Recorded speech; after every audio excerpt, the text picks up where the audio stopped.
Você certamente já ouviu falar de índice pluviométrico. Isso, traduzido para a linguagem popular, significa a quantidade de chuva em determinado período de tempo. Essa quantidade de chuva pode variar de lugar para lugar, em função da situação geográfica, do clima, da topografia, da vegetação e de outros fatores. O Papal fala mais sobre tudo isso. E aí, pessoal, voltamos aí com Geografia Geral, hein? O Maria escreveu, não leu, estamos chegando no pedaço aí. Última aula, a gente tinha comentado com vocês aí sobre o começo de clima, lembra? Falamos o que era tempo, o que era clima, quais os fatores decisivos do clima. Me lembro muito bem que analisamos a temperatura, né? Com os seus dois fatores de variação. Quais eram os fatores que variavam a temperatura, você lembra ou não? Primeiro a altitude, segundo a latitude, né? Regiões próximas do Equador muito quentes. Regiões de maior latitude e menor temperatura. E entre altitude e temperatura também a razão era inversa. Quanto maior a altitude, menor a temperatura. Bom, logo em seguida, a análise que foi feita aí foi sobre a pressão atmosférica. Lembra disso? O que era pressão? Era a quantidade, era o peso do ar sobre a Terra. E é lógico que o que determinava o peso, indiscutivelmente, era a temperatura do ar. A gente até brincou com vocês que o ar quente é sempre mais leve do que o ar frio. O exemplo dado foi até o balão de São João, lembra disso? Você coloca o foguinho embaixo do balão, você vai esquentando o ar contido no balão.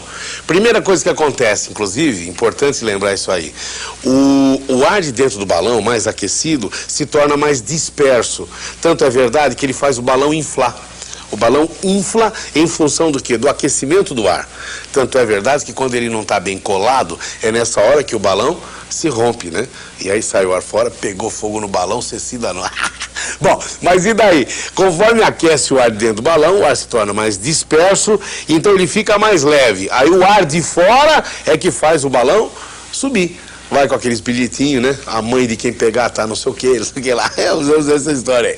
Aí sobe o balão. Chega lá em cima, o que acontece? Lá em cima, apaga a tocha do balão, acaba vendo, porque acabou o breu, acabou a parafina, né? A estopa. Bom, e daí? Daí o ar de dentro começa a trocar a temperatura com o ar de fora. Até o ponto que os dois se equilibram. As duas temperaturas são iguais. Aí o peso do papel e do arame da boca do balão faz o balão cair suavemente, certo ou não? E a gente vai pegar, vem aqueles palhaços com bambu, percebe ou não? E acerta o braço da gente. Até hoje uma lembrança do bambu, mas tudo bem, deixa pra lá. Bom, resumindo, o ar da Terra, então, ele tem peso sobre a Terra em função da força da gravidade. Muito bem. Esse peso do ar sobre a Terra a gente chama de pressão atmosférica. O ar frio pesa mais, o ar quente pesa menos. Olha que interessante, então vai acontecer agora. Imagine uma região onde o ar esteja frio, portanto ele está pesado. Muito bem, a gente chama de zona de alta pressão, porque o ar está pesado, ai que pressão alta aqui, tá? É ou não é? Muito bem.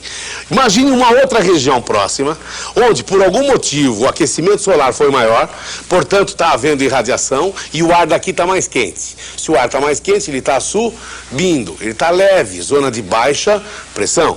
Quer dizer, numa área, alta pressão, em outra, baixa pressão. O que vai acontecer? Se o ar daqui está subindo e o ar daqui está pesado, o ar vai se locomover da parte de alta para a parte de baixa pressão. Quer ver isso aí comigo?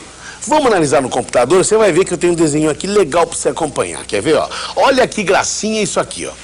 Vamos achar a flechinha, olha aqui. Tá vendo a cobertura vegetal que tem essa região? Árvores, tá vendo ou não? Olha essas árvores aqui.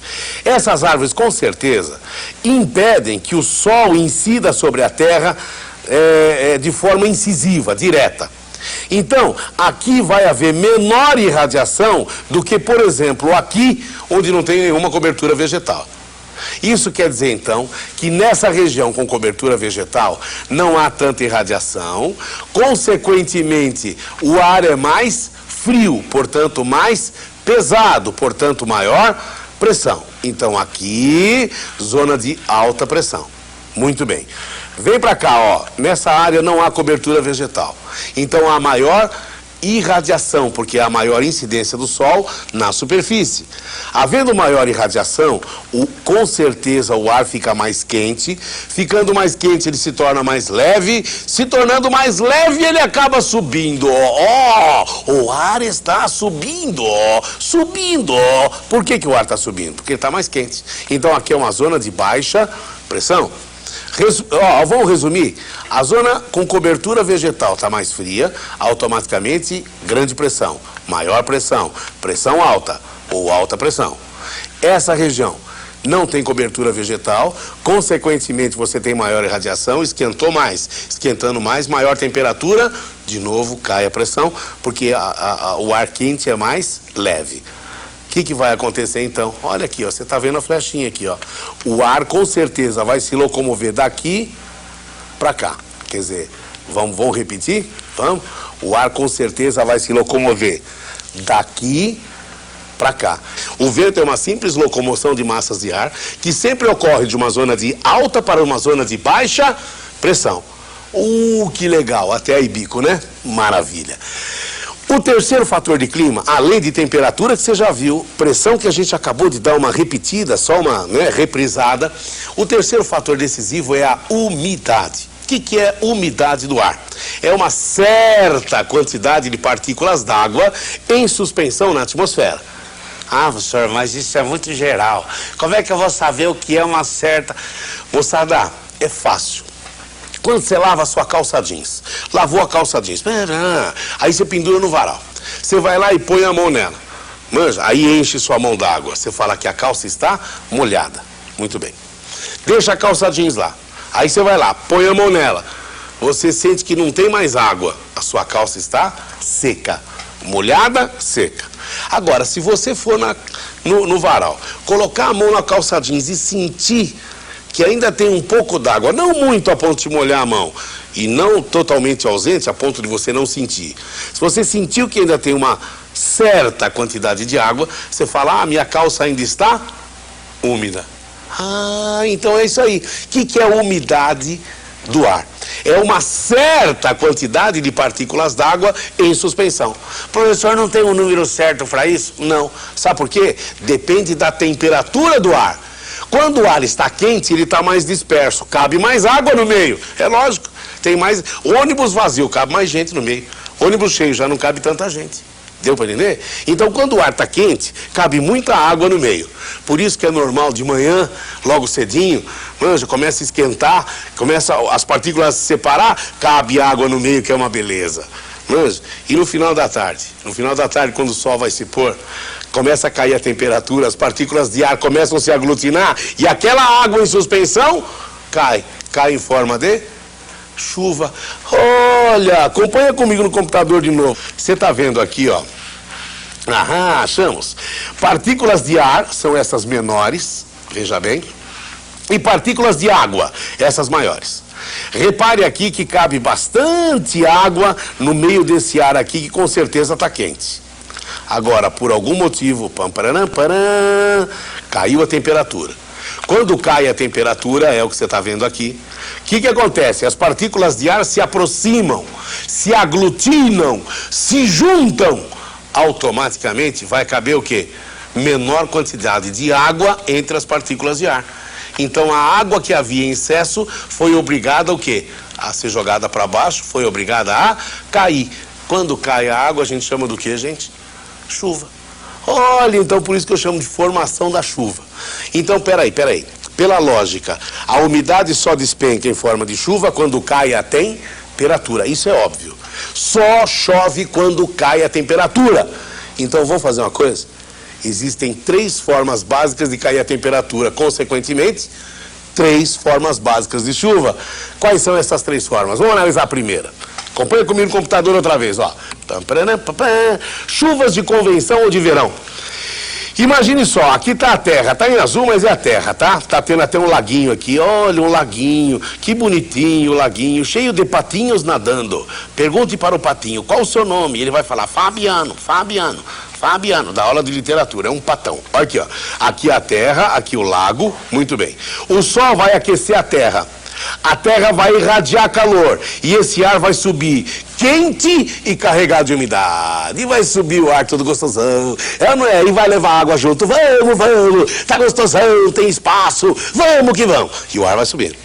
Quando chega no final da tarde, o sol começa a se esconder, a temperatura cai, o ar se aglutina e manda a chuva para baixo. É a chuva de verão de convecção. É aquela chuva rápida, 30 minutos, 40 minutos, mas intensa, forte. Depois da chuva você pode tomar chopp de novo, que tá uma beleza o tempo. Certo ou não? Muito bem. Vamos ao segundo tipo de chuva. Acompanhe de novo. Computador, mostra pra gente. Tá aí, ó. É a chuva frontal, causada pela chegada de uma frente fria. Olha, ia acontecer a mesma coisa que aconteceu na chuva anterior. O ar estava subindo devagarinho, no final da tarde ia se condensar e ia chover. Só que não deu tempo, porque antes que o ar subisse, aquecido, lá em cima se condensasse, chovesse, chegou uma frente fria, que faz cair a temperatura. Se faz cair a temperatura, o ar se aglutina e joga para baixo a água em forma de chuva. Consequentemente, você tem a chuva frontal, também conhecida como chuva da frente fria. Já não é uma chuva igual à primeira. A primeira era rápida, mas intensa. Essa não. Essa é demorada. E é aquela chuvinha besta. Sabe aquela que... Ah, que chuvinha chata. Oh, né? 1, 2 dias, percebe? Normalmente acompanhada de frio. Aí até a sua mãe fala, olha, leva a blusa, porque essa chuvinha vai trazer frio. Não, não, não. Foi o frio que trouxe a chuvinha. Conserte a senhora sua mãe. Vamos ao terceiro tipo de chuva. Acompanhe comigo.